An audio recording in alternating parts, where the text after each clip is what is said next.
Kuburan atau yang dalam masyarakat Bali lebih dikenal dengan nama setro atau semo, ternyata tidak saja menjadi tempat pembakaran atau penguburan mayat semata. Setro juga mengandung arti sebagai tempat pemrelino atau peleburan Panca Mahabhuta untuk menyatu dengan Sang Pencipta atau Sang Hyang Siwa. Menurut ide Pedanda Gede Menara Putra Kekeran, setro yang berasal dari kata setra Gandamayu dalam kitab Yama Purana Tatwa dan Bagawan Kita disebutkan berasal dari kata Caitra yang artinya 9. Angka 9 dalam ajaran Hindu berarti titik peleburan dan lambang dari Dewa Siwa. Sedangkan Gandamayu berasal dari dua kata, yakni Ganda dapat diartikan sebagai harum atau keharuman dari para dewa, sedangkan Mayu atau Mahayu artinya proses atau pengembalian. Jadi, secara filosofis, Setra Gandamayu mengandung arti tempat untuk melakukan proses penyucian Panca Mahabhuta untuk menjadi dewa. Jika dilihat dari sifatnya, Setro dikatakan memiliki sifat pralino, yang artinya peleburan atau proses kembalinya badan kasar kepada asalnya.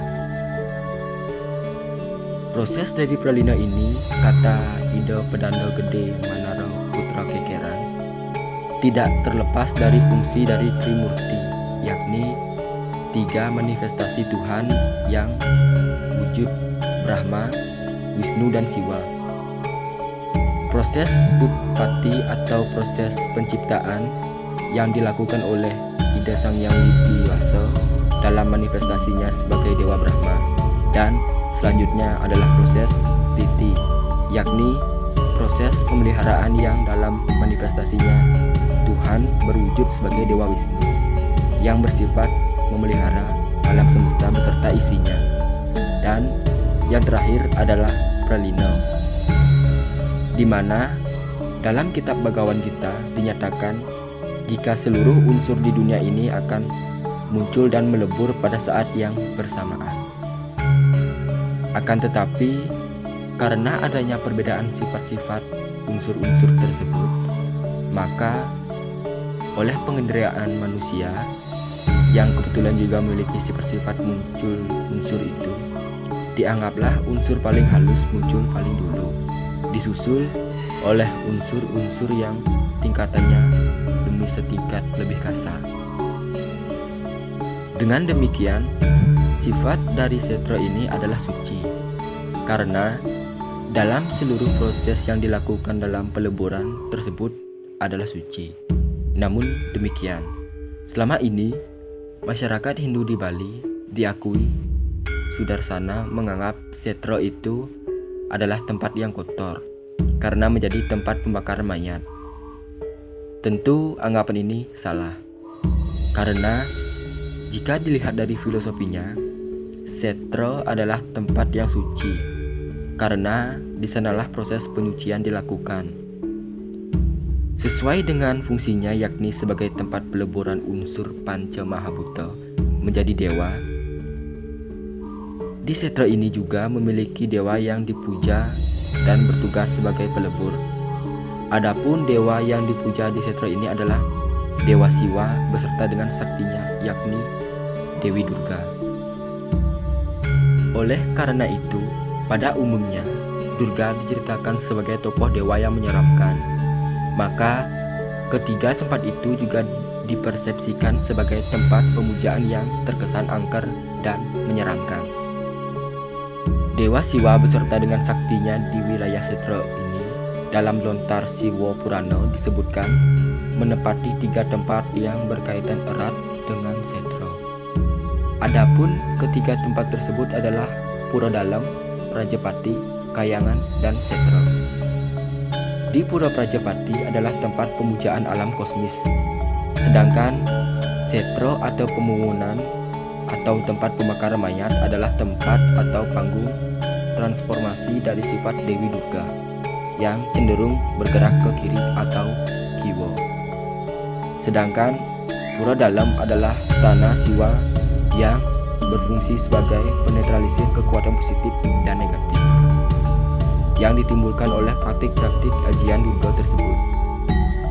Jika demikian, tata hubungan ketiga tempat pemujaan itu, maka di pura dalam, umat melakukan aktivitas ritual dan persembahyangan yang bertujuan untuk mendapatkan kerahayuan dan bisa terhindar dari pengaruh negatif dua kekuatan lainnya, yakni Prajapati dan Setra. Di Prajapati, umat membayangkan kekuatan alam dan Setra adalah tempat untuk melakukan upacara kematian dan pembakaran jenazah. Di Prajapati, seperti yang dikutipkan dari Siwa Purana Tatwa, diistanakan Durga dengan tiga kekuatannya, yakni Anggapati, Prajapati, dan Banaspati. Dalam Kandapat menyebutkan Anggapati berarti kala atau nafsu di badan, Prajapati berarti penguasa Durga, Setra, Gandamayu, sedangkan Banaspati berasal dari bahasa Sanskerta yang berarti gelar yang Siwa, yang mengendalikan dan menentukan hidup dan kehidupan semua ciptaannya. Karena itulah menurut Sudarsana, Dewa Siwa dalam filosofinya masyarakat Hindu di Bali selalu digambarkan sebagai dewa yang menyeramkan dan mengerikan. Hal ini tidak terlepas dari fungsi dari Dewa Siwa sebagai sang dewa pelebur. Nah, mumpung kita membahas tentang kuburan, kali ini saya akan membahas tentang 5 kuburan terunik yang ada di Indonesia. Pada Pekan Kebudayaan Nasional, terdapat pameran yang menampilkan 5 ritual pemakaman istimewa, yakni Trunyan di Bali, Makam Bayi Kambira di Tanah Toraja, Makam Dinding Batu Lemo, Waruga di Minahasa, dan Makam Sarkofagus di Batak. Selain itu, mumi asli Indonesia dari Makassar turut dihadirkan. Semuanya disajikan dalam tata pamer yang menarik dengan informasi ringan dan padat. Pameran ini dipersembahkan dengan harapan agar kita semakin menghargai dan menjaga situs-situs pemakaman di Indonesia. Sebab beragam khasanah ritual dan situs pemakaman tersebut merupakan bagian dari perjalanan sejarah Nusantara yang amat kaya. Berikut merupakan 5 ritual pemakaman unik yang ada di Indonesia. Yang pertama, pemakaman Trunyan di Bali. Pemakaman di Trunyan, Kecamatan Kintamani, Kabupaten Bangli, Bali. Trunyan adalah nama sebuah desa di daerah Kintamani, Bali. Masyarakat Bali Aga di desa ini memiliki ritual khusus bagi orang yang sudah meninggal dunia. Di Trunyan, orang yang sudah meninggal tidak dikubur atau dibakar atau ngaben. Jenazahnya hanya diletakkan di permukaan tanah. Bagian wajah jenazah dibiarkan terbuka, sedangkan tubuhnya diselimuti kain. Selanjutnya, jenazah ditutupi dengan ancak saji, yaitu anyaman dari bambu yang berbentuk prisma yang berfungsi sebagai pelindung dari binatang liar. Jenazah dibiarkan membusuk dan terurai sampai hanya tersisa tulang kerangkanya. Menariknya, tak ada bau yang timbul dari proses pembusukan jenazah tersebut. Di kawasan pemakaman Trunyan ini, bau wangi yang dihasilkan oleh pohon-pohon tarumenyan di area pemakaman diyakini masyarakat sebagai penetral bau busuk dari jenazah ini. Yang kedua ada Makam Bayi Kambira di Tanah Toraja. Makam Bayi Kambira di Tanah Toraja, jelasnya bayi dimasukkan ke dalam pohon tara. Di Desa Kambara, Tanah Toraja, Sulawesi Selatan, ada tradisi pemakaman khusus bagi bayi yang meninggal sebelum giginya tumbuh. Tradisi ini bernama pasiliran. Orang Toraja percaya bayi yang meninggal sebelum terumbuh gigi masih dalam keadaan suci. Dalam tradisi pasiliran ini, bayi yang meninggal dimasukkan di dalam sebuah pohon. Caranya, mula-mula pohon dilubangi dengan ukuran sekitar 50 x 50 cm. Selanjutnya, jenazah bayi diletakkan di dalam lubang tersebut dalam keadaan tanpa kain pembungkus. Layaknya bayi ketika masih dalam kandungan. Lubang di pohon itu lalu ditutup dengan injuk sebagai tanda akhir prosesi pemakaman. Jenis pohon yang bisa digunakan sebagai makam dari tradisi pasiliran ini adalah pohon tara, karena getahnya yang melimpah. Bagi orang Toraja, getah pohon tara yang berwarna putih adalah simbol air susu ibu, yakni sumber makanan dari minuman bagi sang bayi. Yang ketiga ada makam dinding batu lemo di Toraja. Orang Toraja meyakini mereka yang sudah meninggal akan menuju kehidupan berikutnya yang sempurna, yaitu punya atau di dunia arwah. Demi mengantarkan arwah anggota keluarga yang meninggal untuk mencapai kesempurnaan ini, masyarakat Toraja mengadakan upacara pemakaman Rambu Solo. Upacara Rambu Solo terdiri atas beberapa prosesi. Ada prosesi menunggu, yakni tubuh orang yang meninggal disimpan pada prosesi ini. Arwah orang yang meninggal dipercaya tetap tinggal di desa. Prosesi selanjutnya adalah inti upacara pemakaman, yaitu penyembelihan kerbau. Orang Toraja yakin kerbau adalah hewan suci yang akan mengantarkan arwah orang meninggal ke Puya. Makin banyak kerbau yang disembelih, makin cepat arwah mencapai Puya. Sepanjang upacara pemakaman, kerabat dari mendiang maupun pelayat melakukan tarian sebagai ungkapan duka cita, penghormatan, dan penyemangat karena arwah akan menjalani perjalanan panjang menuju Puya. Posisi terakhir adalah pemakaman. Ada 3 cara pemakaman. Jenazah yang sudah dibungkus peti mati bisa ditempatkan di dalam gua, dimakamkan di kuburan batu, atau disemayamkan di tebing. Yang keempat, pemakaman Waruga di Minahasa. Pada zaman prasejarah, masyarakat Minahasa percaya jika roh leluhur memiliki kekuatan magis. Untuk itu, kuburan dibuat secara khusus.